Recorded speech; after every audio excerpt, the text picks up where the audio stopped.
Hi everyone, it's Don and I hope you're having a fantastic day. Well, we have another sad report of a man overboard on a transatlantic cruise, but there is some very disturbing news about this particular case.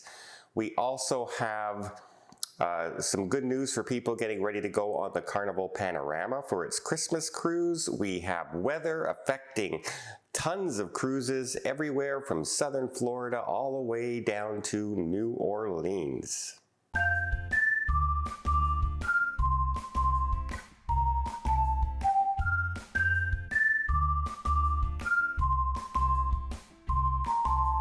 So first, let's get off with some of the weather that's affecting people out there. There's not a current hurricane out there, but there is a strong weather pattern out, and it is around New Orleans right now, as well as southern Florida, and it is affecting many cruise ships. Many of them not able to go to ports that have an open deck, for instance. You know, if you have this unprotected long gangway with the wind and everything, they may not stop at that port because it's too windy and dangerous with high wave swells crashing over the deck. You may not be able to get off the ship, as well as if you have to tender, any kind of rough seas are going to keep you on the ship and you won't be able to reach that port as well. The big warning though is coming also between basically the 15th and the 19th, is that because of this weather pattern, many cruise ships may be delayed leaving as well as arriving in cruise ports. So if you have early morning flights or you are scheduled to board a ship this weekend, you may want to keep an eye on the weather and your ship time, because you may get notices that your ship is late getting there.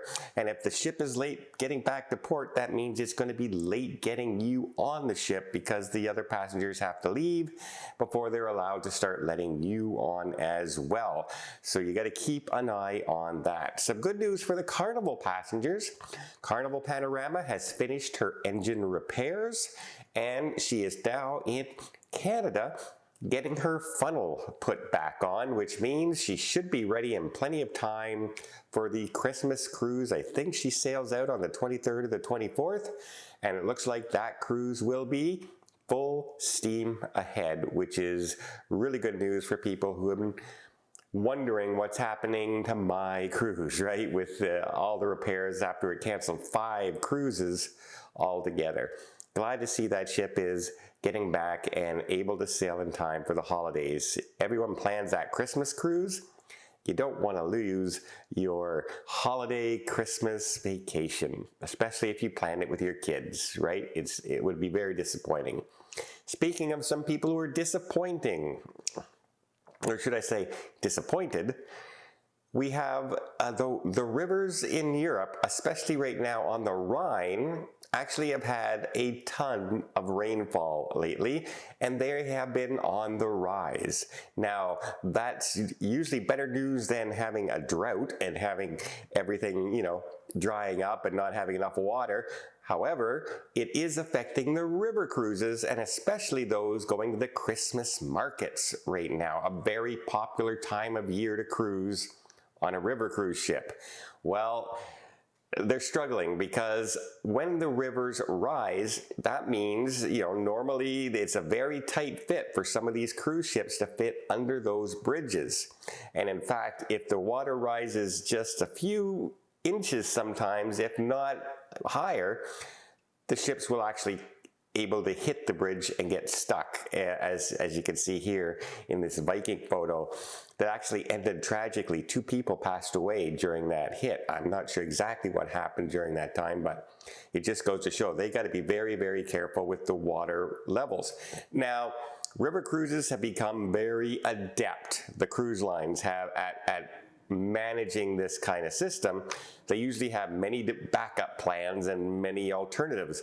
It can be anything from, we'll have to stop here and we'll have to bus people to the cruise destination for their shore excursions and then bring them back by bus. Or they will take everything, including your luggage and everything that you have on the ship, put it on a bus and move you to another ship. And for instance, if you're on a Viking ship, those ships are identical. So you would end up in the exact same type of cabin, the exact same everything, because they all look the same. You would just move from one ship to the other that's on the other side of the area you can't get by. There's all kinds of things that they can do, but you are seeing some of them just can't get past certain areas, and some of the destinations have actually been canceled, so you want to keep an eye on that. Next, we have that man overboard situation that's a little disturbing, but before I get there, let me just invite you to hit that subscribe button if you haven't done so already. If you want to keep up to date with everything going on in cruising, including this next story, river cruises, what's happening with ships that are in for repair, etc., etc. It doesn't cost anything, but it really does help the channel out if you hit that subscribe button for me, and I really, really do appreciate it. Okay. The MSC Harmonia is currently on a transatlantic cruise from Europe to the United States and Brazil, and there was a man overboard. Now, that is kind of the norm. We know people go overboard all the time. Sometimes it's on their own volition, sometimes it's a stupidity accident, etc. But in this case, it appears, if we look at the tracking of the ship, that the ship made no attempt to actually do a search for the passenger who went overboard. Now, reports are coming out from the Brazilian police, who have launched an investigation, that the incident of the man going overboard happened around 5 a.m. and they were notified around 9 a.m. that the person went overboard. And when they checked the room and everything, there is signs that there was a struggle of some kind in the cabin, in the room. And now that leads to speculation that between the two people, that there was, a fight, an argument, and that brings up the questions of, was this person, did they jump overboard on their own accord because of the argument? Were they pushed overboard? That sort of thing. But also leads into question as, why did the ship not launch any sort of investigation as far as searching for the passenger?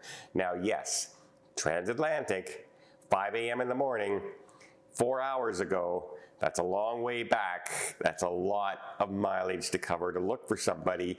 Chances of that person surviving with the currents and everything, hard to find, but the ship made zero attempt, according to the tracker, and what's, when we're looking at if the ship made any deviation from their current itinerary. It does not appear they did. Also, the MSC Harmonia is not equipped with any sort of man overboard detection system, which might have caught this person going overboard immediately and set off an alarm, allowing them to catch that, within the hour or so at least, launch that investigation. Lots of things in this one seem, to be very, very disturbing. First of all, a cruise ship is, obligated to make a search of some kind for a person going overboard. And that's really crazy to me if they did not launch any kind of actual search in the water for this passenger. That is really, really scary to me. Well, let me know what you guys think in the comments down below. I do know the odds would be very, very slim, but I'd rather a slim odd than no odd, in fact, of having no one look for me whatsoever. Let me know in the comments, and I really do hope you appreciate this video. If you did, please give it a thumbs up. Want to see more tips, more tricks, more travel vlogs from around the world? Hit that subscribe button. Until next time, have yourself a safe and a great vacation.